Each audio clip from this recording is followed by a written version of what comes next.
Hi, folks. I'm not Rick O'Shea. I'm Owen O'Sullivan from the Irish Examiner. Best wishes to Rick, who was supposed to be here this weekend, but I think he's a bit ill. So I was asked to fill in and was delighted that I get to chat with Geoff Dyer about his new book, The Last Days of Roger Federer and Other Endings. So a quick introduction about Geoff Dyer, if anybody needs it. Geoff is an award-winning author of 10 non-fiction books and 4 novels, including Out of Sheer Rage, Yoga for People Who Can't Be Bothered to Do It, Zona, and most recently, Seesaw. A fellow of the Royal Society of Literature and a member of the American Academy of Arts and Science, he lives in Los Angeles, where he is a writer in residence at the University of Southern California. His books have been translated into 24 languages, and his latest is The Last Days of Roger Federer, which was published by Canongate last month. The LA Times wrote that it's a masterful, beautiful, reluctantly moving book that is moving despite its subject being naturally moving, courting no pathos, shrewd and frank, and Dyer's best in some time. Indeed, one of his best, period. So maybe we'll talk about that after you do a reading, I think, first of all. Sure. Okay. Yeah. Thank you. So I think what I'll do is I'll just read one of the questions that I deal with in this book is when does the end begin? And it turns out the end often crops up rather sooner than we might expect. So I think I'll read a passage which gives you a sense of one of the points at which I became interested in endings. In my last year at Oxford, unsure what I might do after graduating, I made a few half-hearted applications for post-grad studies.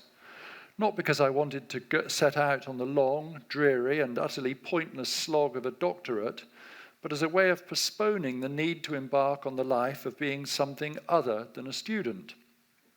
The only thing I could think of proposing as a possible area of research was how novels end. If this seemed like an under-researched area, that was because I'd not researched it at all. There was no theoretical underpinning or framing. I had no idea what this project might be expected to uncover, and I can't remember anything of substance that my so-called proposal contained.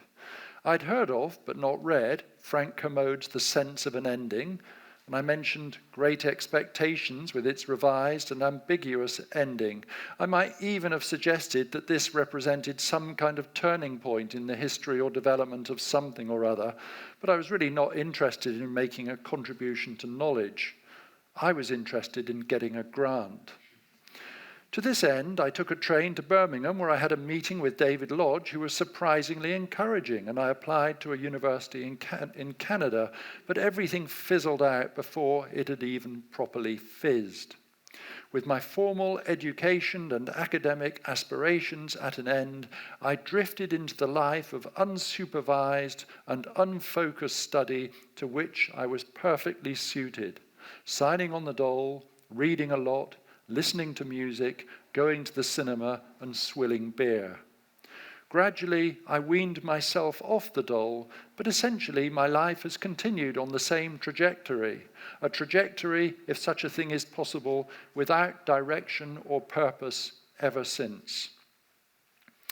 Well, I say that, but then I realize that there are so many little things that substitute for the lack of a larger goal that continue to crop up in the course of one's journey through life.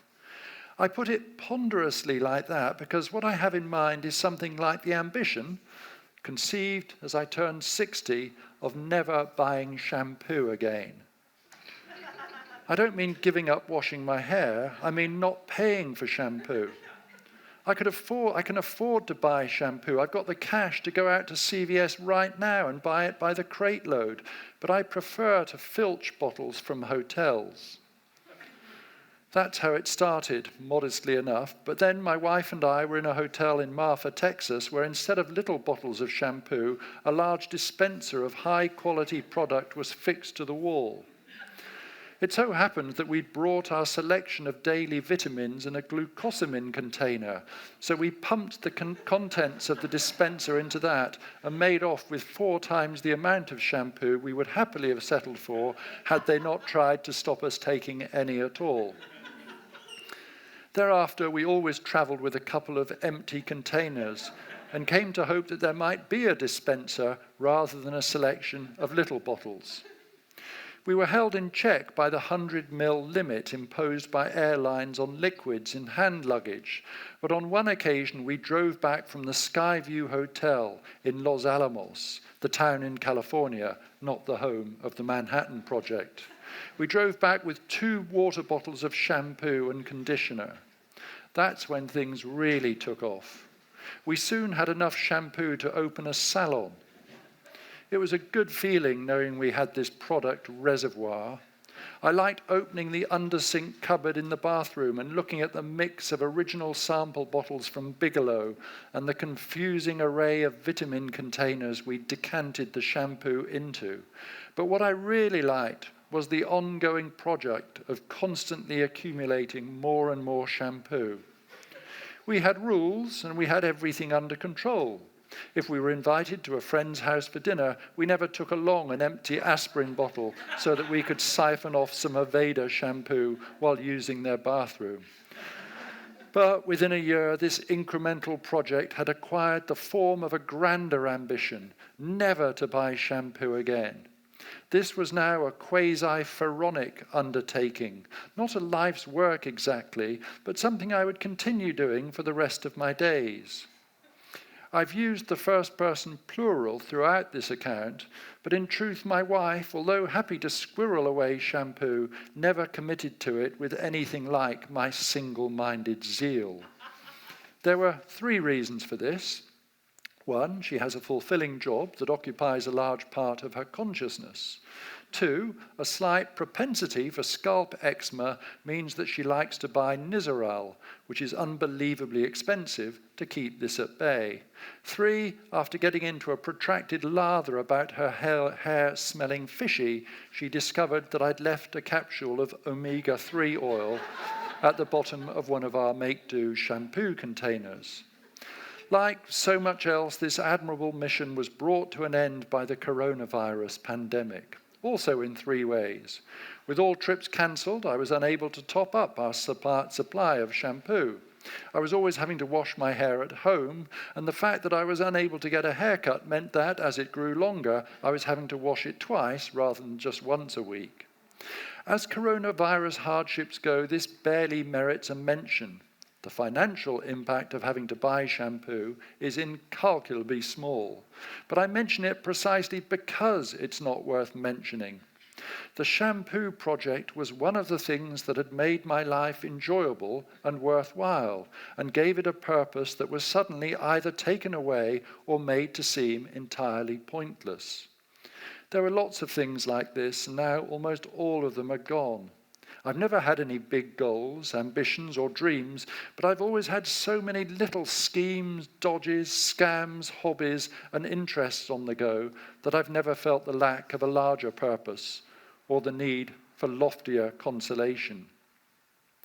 That the most profound mind might also be the most frivolous one was, Nietzsche said, almost a formula for his philosophy. One of the most profound minds of our time, Annie Dillard, has voiced her disappointment with philosophy's failure to address what she calls ultimate concerns, most of which can, in her opinion, be boiled down to a single question. What in the Sam Hill is going on here? In its homely way, that does indeed sound like a big question, but bear in mind that, as a young graduate student, Annie Dillard devoted much thought to Thoreau's Walden, trying to work out what kind of book it really was. At one point, she decided that it was really a book about a pond. Now, my shampoo ambition might seem pond-like, like pond life behavior, and it was, in a way. But it was one thread among many that, taken together, formed a net, the gain of which was so huge as to be not only life-enhancing, but life-defining. So although we came back from Marfa with a pot of shampoo and a new project of obsessive shampoo acquisition, we didn't go there for the shampoo. That would have been pathetic. We went because we needed a few extra tier points to maintain our gold status with BA, and found we could do this by taking just one more flight from Los Angeles to El Paso. It's not just shampoo or air miles, and it's not just me. That's the whole point of and justification for writing about yourself. Indulged in conscientiously with sufficient rigor, it's never just about you. Take tennis players and towels. Or, to rephrase that slightly, watch them take towels at the end of a match. For the low-ranked or qualifiers, getting into a slam represents a rare and much-needed towel bonanza.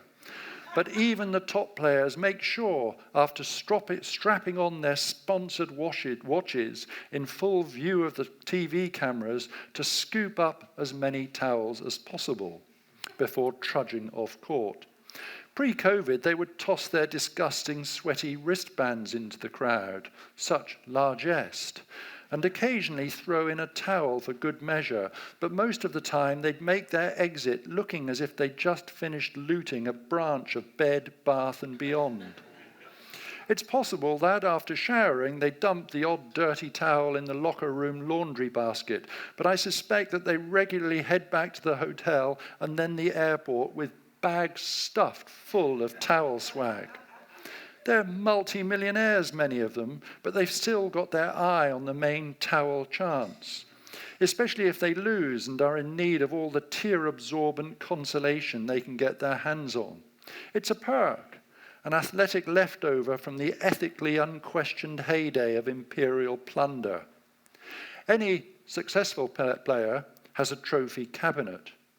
Roger and Serena probably have designated towel rooms, maybe even separate towel houses.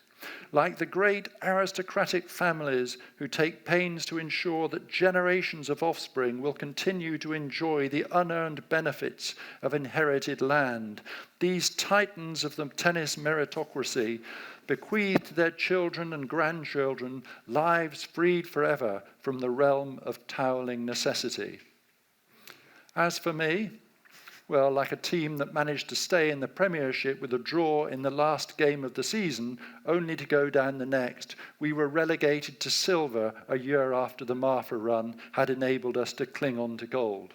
Since we're not flying anywhere now, it doesn't matter, but that obviously is not the point. The action is the juice, as Tom Sizemore tells Robert De Niro in Michael Mann's Heat. Okay, thank you.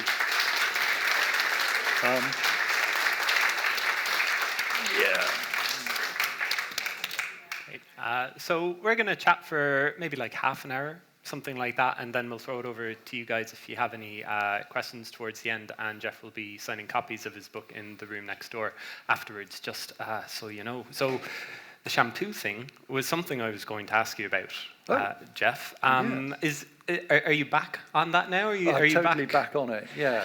What is said in this room, do you think they've got sort of CCTV cameras and they're in there busting my room now to see what I've managed to squirrel away? Yeah, I'm really back on it. Yeah, it's a great feeling.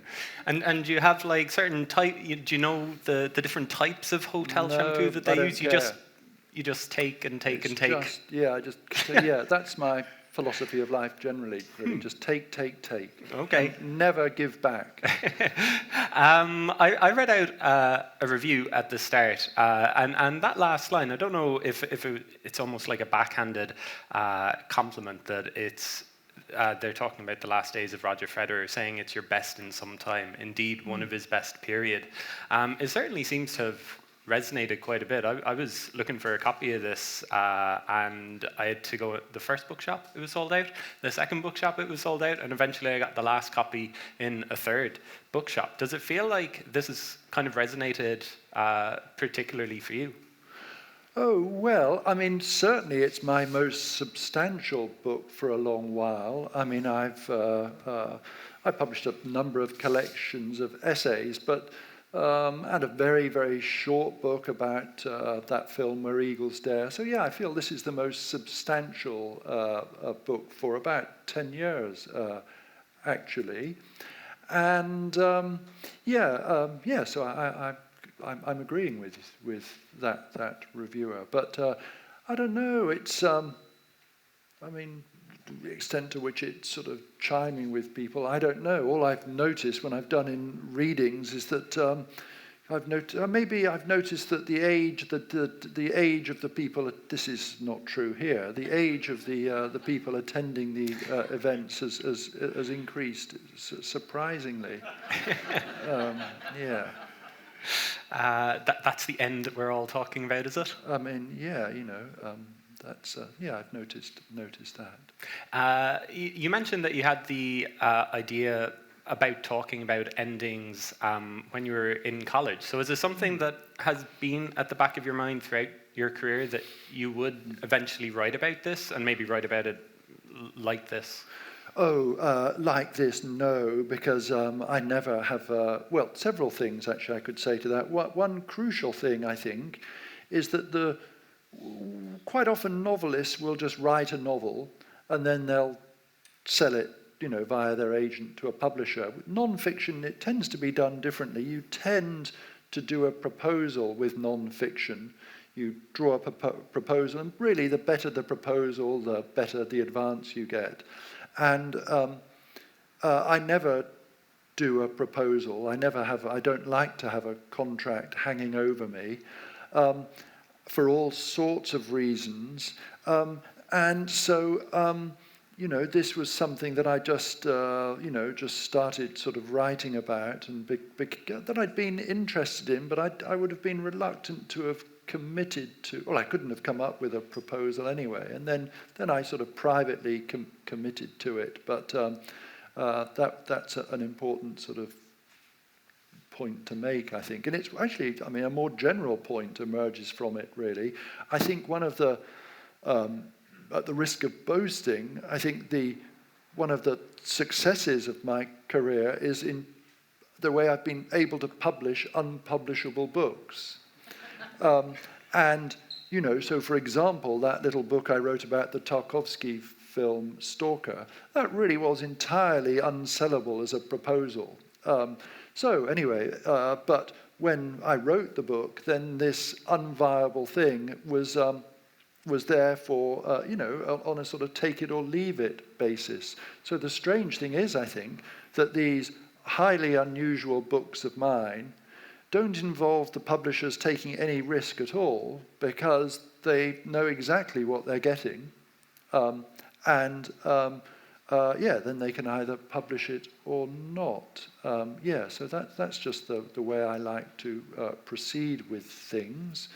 But also to go back to that thing about, when does the end begin? One of the, actually I'll approach this in reverse appropriately.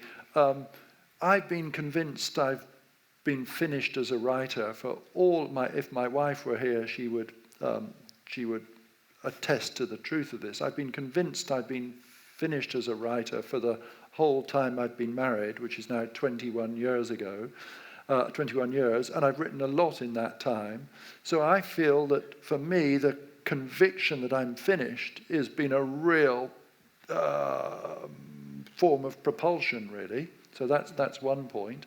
And the other point is something that, so there I went back to when I was 21 or something, coming to the end of my university days. But an episode that I deal with in the book is this momentous occasion when I was about 12 or 13, and we were on a Duke of Edinburgh award scheme, when this news came on the radio that George Best had quit football.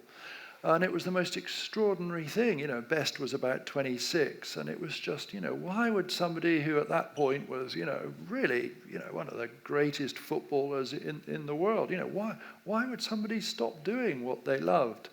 So that was, I think, if we want to go right back, that's when maybe the first germ of this thing became of interest to me, partly because I think another question that the book keeps grappling with is what happens after the end? And of course, in the case of George Best, we know, well, that retirement was the prelude to his coming back, which was in turn the prelude to his retiring again, until he, then we all know the story of his subsequent life. Yeah, Best played a very short stint, I think, with Cork City as well. So, Right. Yeah. I don't think it was very successful. No, I mean it's unsurprisingly. yeah. I mean typically athletes they retire for whatever reason, and then they're faced with this thing of what to do with their lives, and then they'll make a comeback. It's not at all unusual to do one comeback, and that comeback is a way of really just of making them realize that this really is the end. Yeah. There's a lot to unpack on that first answer you gave. The idea that your boast that you're able to publish these unpublishable books, is that something that's only open to someone who's already written like over 10 books? Do you think it's open to a debut novelist that they can be as experimental, perhaps? Yes. This is one of the great misconceptions or lies, actually. I mean, we always have this idea of publishers being these kind of executives who are only concerned with profit or whatever. So quite often writers will say, oh, I wanted to write my personal book, and then the publishers wanted to make it more commercial. But I think very often that really is the author projecting onto the publisher what is actually their deepest desire. And that's psychologically a very common strategy, isn't it? So, I've actually found publishers to have been entirely susceptible, entirely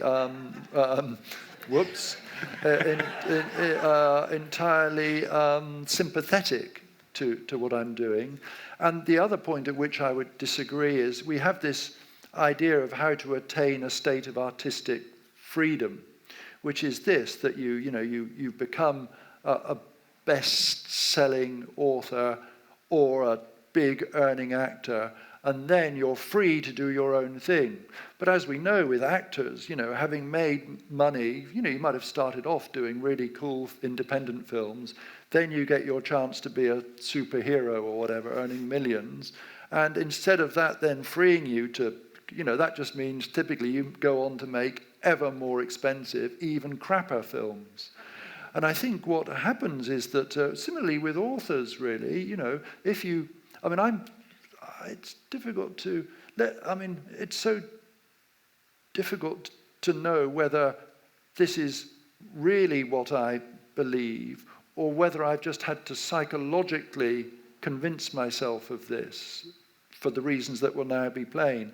Because my early books were such total flops, it meant that, for example, when I followed up my second novel, which was a catastrophic flop, even by my low standards, when I followed that up with a little book of my thoughts on the First World War, that was fine. Nobody gave a toss. Because the stakes were so low.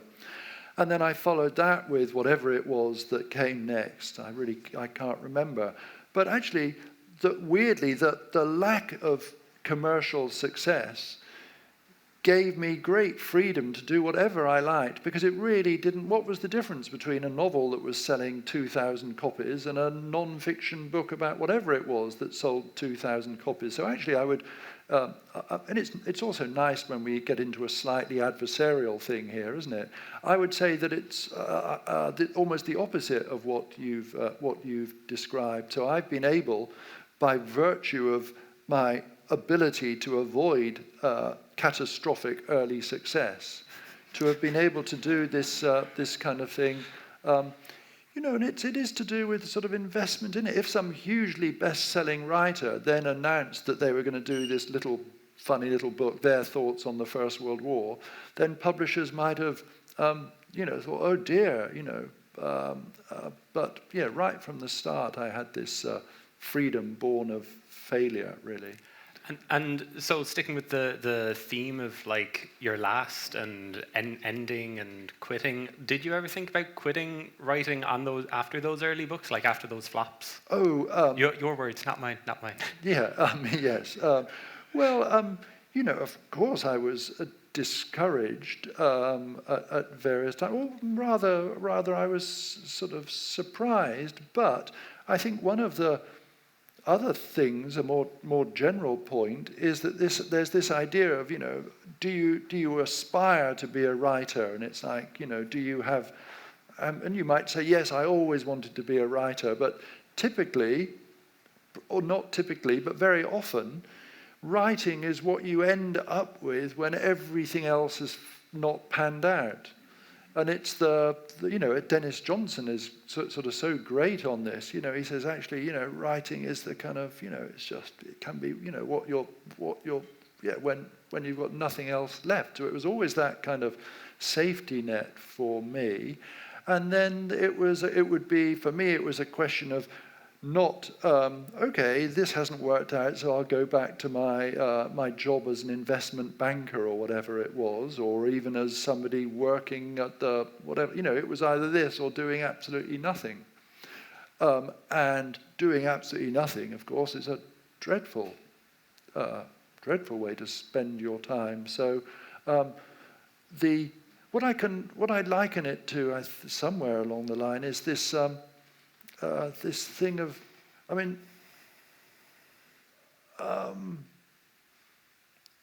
I think it was just it was both it was the only thing going, really. So it was another example of it being this curious combination of high stakes and very low stakes. If I didn't do that, then what else? You started writing it in 2019, and then we all know what happened in 2020. You say during it as well that it was a very happy time writing the book too. Was that? Did you find that you had maybe a different work ethic writing this book during the pandemic when you were stuck at home or whatever? No, it's followed exactly the same pattern as all of the other books, really. That I'd been thinking about this subject of last things for quite a while, and as many of you will know, a great deal of work has been done on late style. And it starts with that. The foundational text is Adorno's essay "Late Style in Beethoven," and but I was interested in the way that, so in Beethoven's case, there's a lot of, Beethoven's one of the 3 or 4 main figures in this book. In Beethoven's case, his last works are also his late works, but I wanted to consider last works which occur maybe in the middle of an author or writer's career. Those last works of Coltrane, which I find very, very difficult to listen to, they're his last works, but it doesn't really represent a late style because he just suddenly became ill and died in this transitional phase. And then we can think of lots of examples of novelists who publish, their first book is their last book. So these are the things I was considering, but it took me, as it always does, a long time to settle down to writing it. I've always wanted to be this kind of career writer who, I think Zadie and Nick were talking about this last night, one of those career writers who kind of finishes the book on the Friday, has a weekend off, and then starts another one.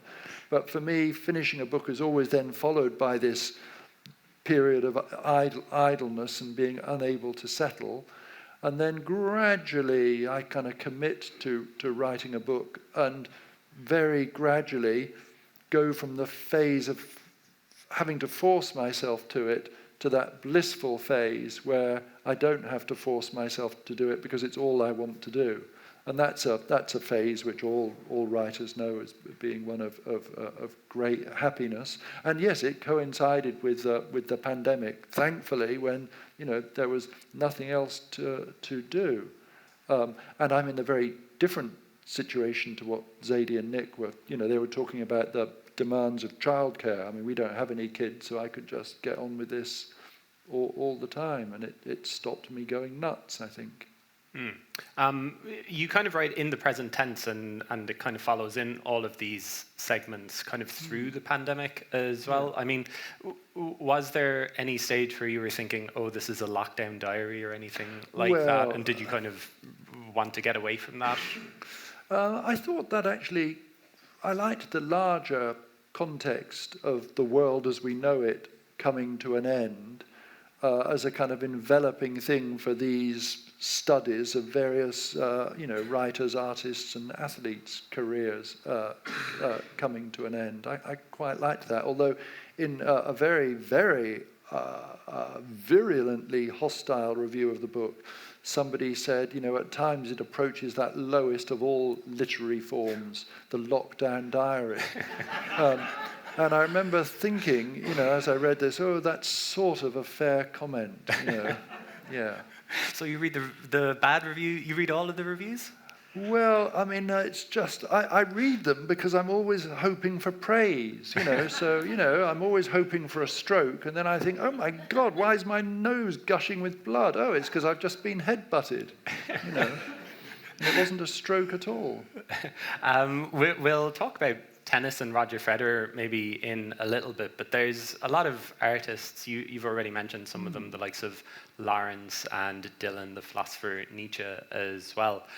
Did you have a long list of people that you wanted to write about? You've written about some of them before as well. Was it just a case of trying to figure out how to fit them all together in this? Yeah, well, there were three figures that I knew were going to... I'd had this idea for a book about... I wanted to write a book, first of all, about Beethoven, late Beethoven and late Turner, partly because their careers overlapped, and I think there are certain similarities in their late works, and also there are huge similarities in their character. I mean, there are so many descriptions of Beethoven which you could just paste into a description of Turner and vice versa. I mean, their sort of crude manners. Turner was fabulously rich, but his tightness with money was legendary, and their squalid personal habits, all of this kind of stuff. So they went together really well, but I really felt I needed a third person, and I couldn't think of one. And then equally, the other person that I knew the book was going to be about very much was Nietzsche, because I felt because he'd meant so much to me. And then the end of his creative life raised was really, very, very painful. So, at the risk of telling many of you what you already know, so in 1889, I think it was, he spent a year in Turin, and showing increasing signs of kind of mania, a highly productive time. My God, he writes his sort of autobiography, Ecce Homo, in 3 weeks, with its great chapter titles: Why I Am So Clever, Why I Write Such Excellent Books, Why I Am a Destiny. So, yeah, you can sense that his marbles are starting to roll a bit. And then, as you know, it all comes to a climax with this episode when he sees a taxi driver, as they were then, beating his horse, and Nietzsche comes out of his apartment and throws his arms around the neck of this horse, then collapses, never regains his sanity, and is then looked after by his mum and then his sister, who he utterly despised, as this kind of drooling zombie for another 10 years, and lives on until finally dies in 1900. Anyway, so probably the single most important character in the book is Nietzsche, and his key idea of the eternal, Nietzsche's central idea of the eternal recurrence, I thought was worth examining. And then that also became the key ingredient to the structure of the book, which I could talk about or not, depending on your preference. Well, if you want to talk about the structure, who am I to say no? That sounds like you don't want me to. Anyway, so you'll be familiar. So Nietzsche has this kind of incredible idea that, as he says, this life as you've now led it, you'll lead over and over again throughout all eternity. And it's when he announces that in The Gay Science, he says, what if somebody said that to you in your loneliest loneliness? Wouldn't you say, God, this is a terrible idea, isn't this horrible? Because, the Christian idea famously says, okay, you might, these 70 years of misery on earth, well, that doesn't matter in the face of the, eternity to come. So that's, it's very consolatory. Whereas Nietzsche's idea of the eternal recurrence offers no possible thing. You're going to live this life.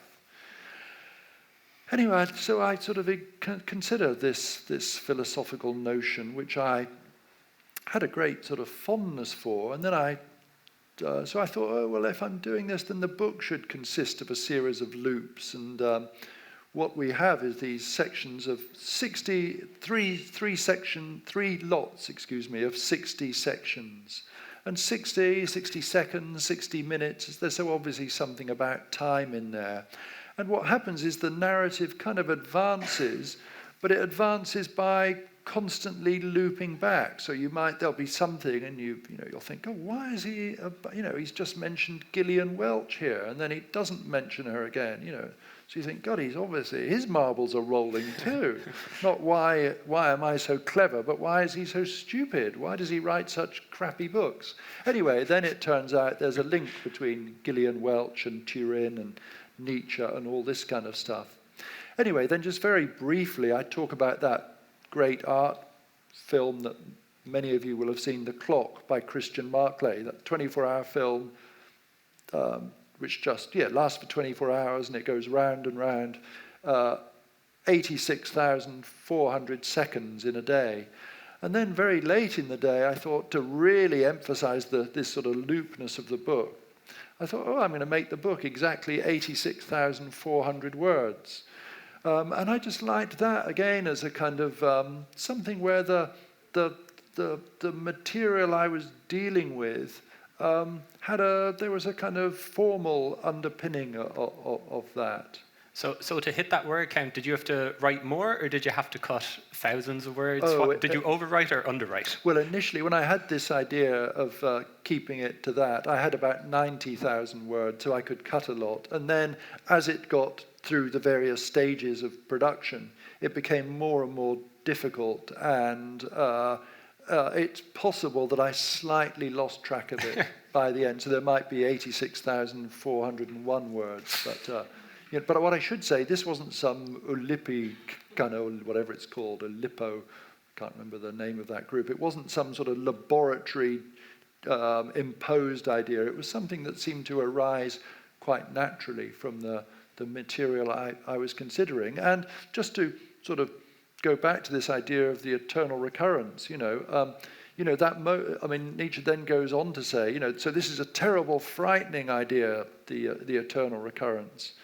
But then he says, has there been a moment in your life when, if somebody said this is what's going to happen, if you heard them say, has there been a moment in your life when you say, oh my God, I've never heard anything so wonderful? And I think many of us can think of moments in our life like that. But the crucial thing is you can't just cherry pick the good bits. When you first fell in love, when, as in my case, I got 3 grade A's at A level, which I like to mention as often as I can, or when your child is born, or whatever it might be. You can't just have those bits. He says, you can't it's everything. And then, so I think it's proved that careers of athletes are so painful because, of course, they have these moments of just astounding glory. So it just happened that just before the book was coming out, Boris Becker ends up in jail. So he's now sitting in his jail. He's German, he must be thinking, God, the idea of living through this again is throughout all eternity, banged up in whichever jail he's in, is terrible. But, have you ever known a moment in your life when you think that is so, that moment when Becker wins Wimbledon at 19, a moment of such greatness that, looking around, making sure there's no former Wimbledon champion in there, a moment of such greatness that no one here will get close to it. And I think that's yeah, that was the sort of link there. And there's another, yeah. Anyway, so that's one of the things that was important, really. And it's I suppose the more general point. The value of a life can't be assessed chronologically. It's not just how you are in the last 3 or 4 years of your life that matters. And we can think of writers who, you can have a longer life as a writer than you can as an athlete, but for some writers, they just have to spend a certain amount of their life living in the wake of their previous unrepeatable achievements. People will have noticed the last days of Roger Federer. We haven't talked about Roger Federer much. Maybe that's an indication of how often or how little he crops up in the book. Were you being playful with the title? Yeah, well, no, I mean, I loved the title. I loved the brilliant title right from the beginning. And I always have to go through the same thing with publishers. So they said, you've got to have a subtitle. Because otherwise people will think it's a tennis book. And I said, no. I kind of wish I was a publisher in a way, because I think I've got such great ideas of publishing, I said, no, the thing is, what we'll do, because another of the characters I discuss at length is De Chirico, those metaphysical paintings. I said, what we're going to do is we're going to have a De Chirico metaphysical painting on the cover with that title, and then that will so disabuse anyone of the idea that it's a study of Roger. Anyway, they didn't like that. They didn't like the idea of a De Chirico painting.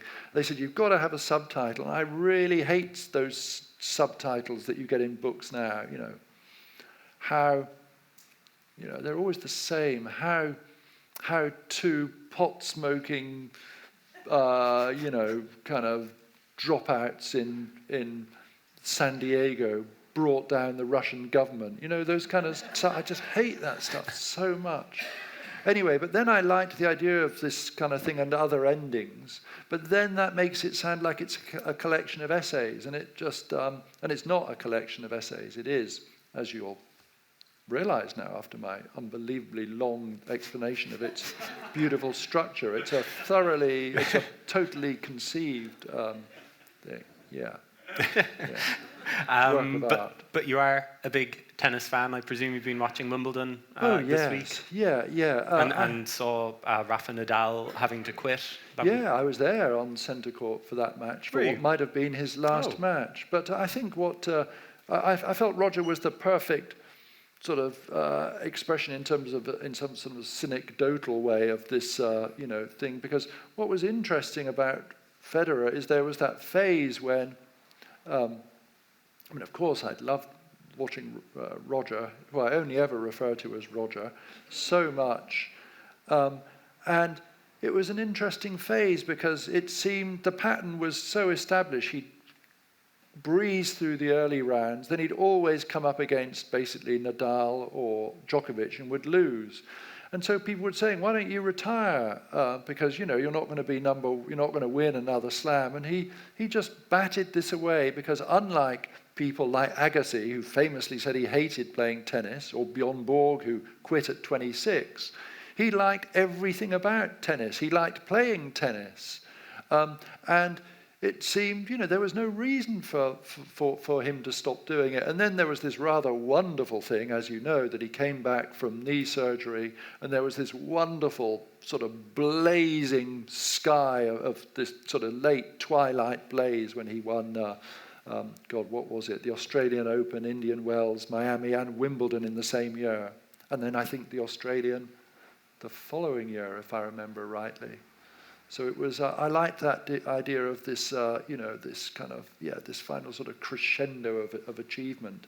And I think the other thing is, I'm not sure that my interest in tennis can survive Roger's demise, because of that thing it's so unusual in sport that for a very brief while when he was winning, we had that situation whereby the most aesthetically pleasing way of playing, which was, I think we'd all agree it was his, was also the most efficient. And in sport, typically, pragmatism and aesthetics don't go hand in hand. But when Roger was winning, they did. And the result of that was that we were witnessing something truly sublime. Is he the best tennis player ever? He's certainly your favourite by the sounds of it. Well, it depends how you assess it, but I think that's the crucial thing, that combination of efficiency and aesthetic pleasure is. And also, I guess the other great thing, I mean, those of you who watched the Kyrgios-Tsitsipas match the other night, I mean, to me that was so distasteful and so unpleasant. For someone like me who grew up in the McEnroe era, Federer, Rafa, and even to an extent Djokovic, who we might think is a jerk for other reasons, but they have managed to attain some real kind of thing of graciousness in defeat. And I'm always, when I'm watching sport, what am I watching it for? Well, I'm watching it for excellence, but what I love perhaps more than anything is sportsmanship, and that's, I think we all love that. And I think there was a lot of, Roger was gracious learned to become gracious in defeat. Yeah. Do you want to do another reading? Oh, yes, I do want to. This will be short, I promise you, but I think this will be a nice lead-in to the final question. Then we'll take some questions it's from so the audience. short, I think I might even remain seated for it. Oh. Yeah, partly because if I got up there, I could imagine you thinking, oh my God, he's going to drone on forever. Not more about shampoo. Yeah, that's right. So here we go. At any poetry reading, however enjoyable, the words we most look forward to hearing are always the same. I'll read 2 more poems. The words we truly long for are, I'll read 1 more poem, but 2 seems to be the conventionally agreed minimum. It's lovely hearing this. You can feel a sigh of relief passing through the audience, especially if the previous couple of poems have been precedent-setting sonnets clocking in at under a minute each. After long months in the sea of poetry, the shout has gone up from the crow's nest. Land! We're almost there. We've made it. Can practically taste the scurvy-healing lager being poured in a bar afterwards. But then these 2 last poems turn out to be the opposite of the sonnets that had served as a double false dawn before the concluding multi-part epics. The felt duration of each is twice as long as the ring and the book. Which raises a question. Why did we come if, while being here, we would end up being so preoccupied by no longer being here?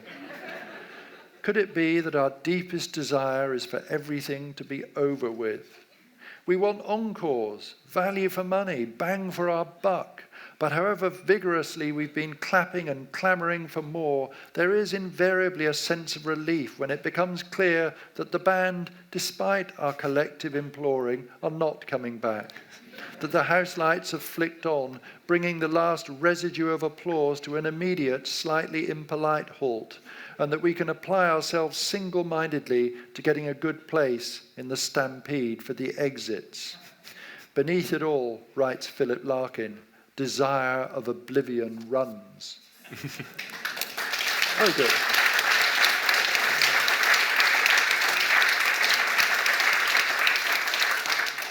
So hopefully nobody is running for the exits. I don't think so. No, secure the doors. Don't let anyone out. Maybe this will be our encore if anybody has any questions for Geoff. Yep. Geoff, you referred to your wife a number of times, and it reminded me of reading Geoff in Venice and wondering at the time whether you actually had a wife, and if indeed you had a wife, does she bear any relationship to the wife you talked about? I couldn't hear the last bit. Sorry, do you actually have a wife? And if you do have a wife, does she bear any relationship to the wife you described? What an extraordinary question. Yes, I do have one, and I can legally prove that. I feel this is a version of Trump with his Obama thing, getting him to produce his birth certificate. Yes, and she does bear a strong, she does bear a strong resemblance. And in this book, she's referred to only as my wife, and I've liked that ever since I read Rebecca West's Black Lamb, Grey Falcon, where for 1,200 pages there's this figure who's referred to only ever as my husband. Anyway, so yes, I do. Got it. You can look on the internet. It's well documented. Yeah. Thank you, though. Sorry, we do have a microphone, so I think there was Yeah. another question here. Yeah, well, there's a microphone there. Thank you.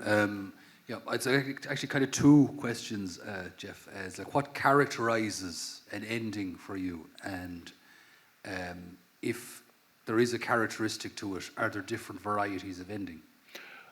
Okay, well, I mean, to be honest with you, the answer to that is the book, I think. Yeah. I think that is going to turn into a retail experience for you. I mean, yes, yeah.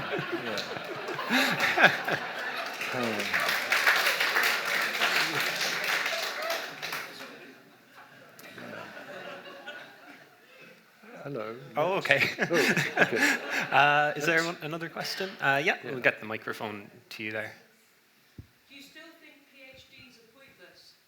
Oh, well, do you know that I teach on a PhD program at an American university, and it's one of these PhDs now in America. You do a PhD, and that means you get fully funded for 5 years to write your book of poetry or novel or whatever it might be. So that's a kind of thing. I mean, I don't know. I mean, I was sitting on some sort of committee on a Zoom thing for a student's PhD thing, and I sort of went along with it and stuff, and it was all in this kind of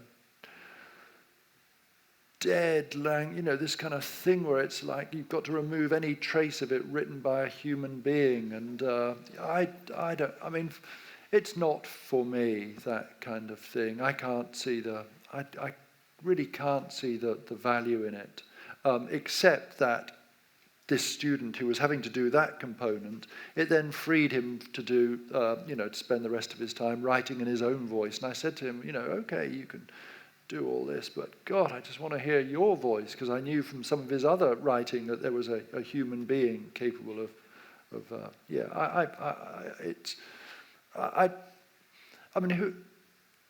I wouldn't want, obviously, like all lazy people, I spend a lot of time dreaming of being a dictator. Now, were I a dictator, would I ban PhDs? I probably wouldn't, because actually, when it comes to it, I'm a pluralist. Yeah. Next to you, there was a question. Yes, my question is, so there's an ending in process, it seems, in the UK at the moment. Yeah. And I wondered if you had if you saw that through the lens of your book, or more generally, whether you had thought about political endings and how they differed or didn't from the ones you talk about. Yeah, well, first of all, it was a source of great joy when that when that came to an end, wasn't it? I mean, yeah. And I suppose that was, I mean, I think if I'd still been writing the book, I would have probably ended up including something about that. Yeah, someone's absolute refusal to admit that the end was, that the end had come like that. And of course, people were talking about the similarities with the end of the Trump administration, and then also there were times, I mean, I know there's a rule in debating that as soon as anyone makes a comparison with Hitler, they lose the debate, and that's a good thing. But it did feel a bit like Downfall in the Bunker at times, didn't it? I mean, really. So, I mean, the problem is, it's great, we get that great sense of joy, but the problem is that all these other scumbags are going to now, come to the fore, who maybe, potentially even worse. And let's not forget what enablers they were of Johnson, Anyway, I think, there's someone. We'll just wait for the microphone, if that's okay. It just seems to me that you talked about how you'd avoided catastrophic early success, which is a lovely phrase, and congratulations on doing it. But I wondered, it just occurred to me, when this lady was asking her question, that old Etonians are precisely geared towards catastrophic early success, and what catastrophic how catastrophic the results have been in terms of David Cameron and Boris Johnson. I think that's all. Okay, thank you. Yeah. Do we have any more questions? Yeah, just someone there.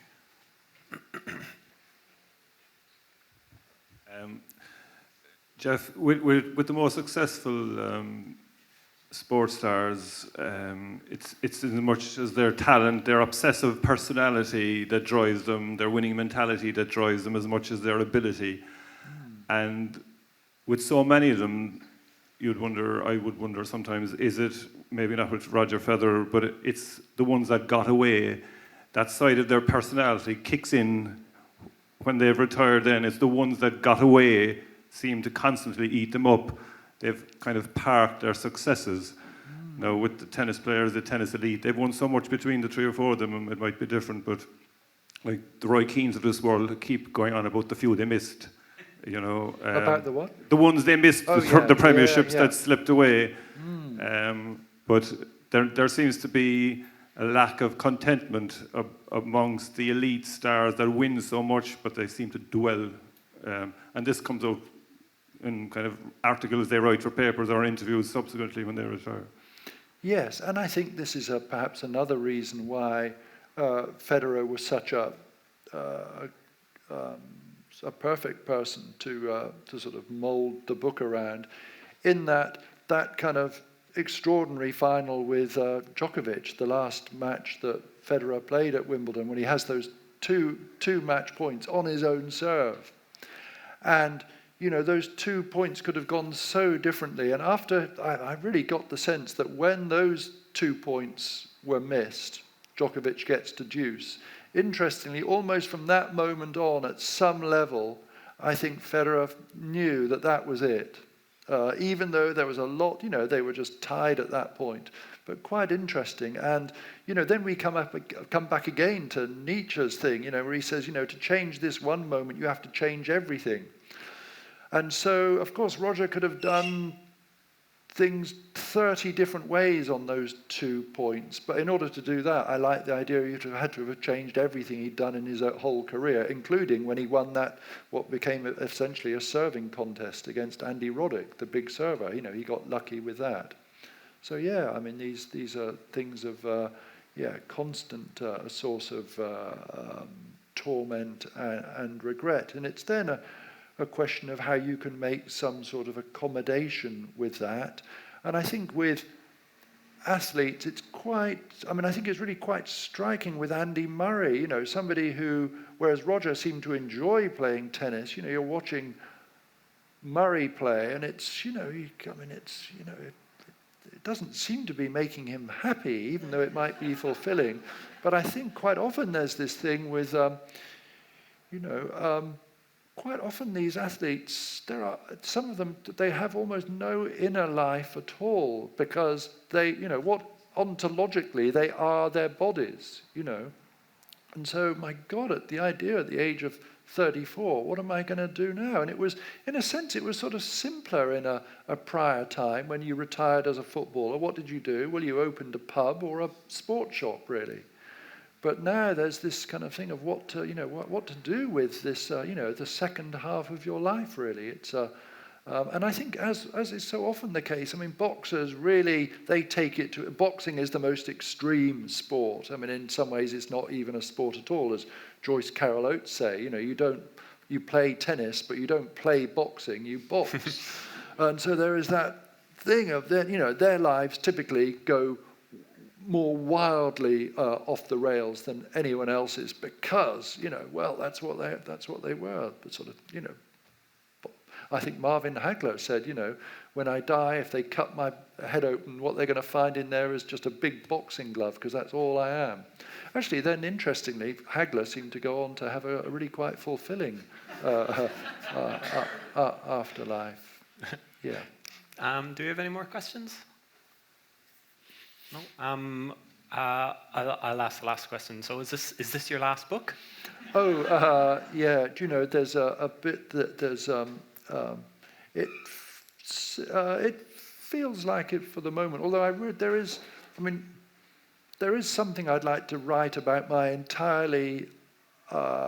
about my childhood in this town of Cheltenham, growing up in the 1960s. I have no desire to write a memoir, but I think there's nothing interesting at all about my early life as a kid in the 1960s. But I think there's something about it that I would like to preserve. There's some sort of English working class life that was so entirely working class that I didn't even know it was working class because I didn't know anything else. And it seems to me a sort of vanished life now. And I'd like to preserve that, to do a version maybe of something like that Annie Ernaux book, The Years, where she says it's a sort of impersonal autobiography. There's just something there I would like to preserve. But God, I promise you that it'll be devoid of sensational revelations. It'll be, it's possible it would be of interest only to me. But that's the case actually that's the strength of all my books, that they're of interest only to me. Well, I hope it's a catastrophic success. Well, charmingly done, Owen. Okay, so Geoff is going to be signing books, copies of The Last Days of Roger Federer and Other Endings next door, if anybody wants to get their book signed. Thanks very much to everybody at West Cork Litfest for having us, and thanks to Geoff for the chats, and thanks to all of you for the questions. So round of applause for Geoff Dyer. Thank you, Owen. Thank you.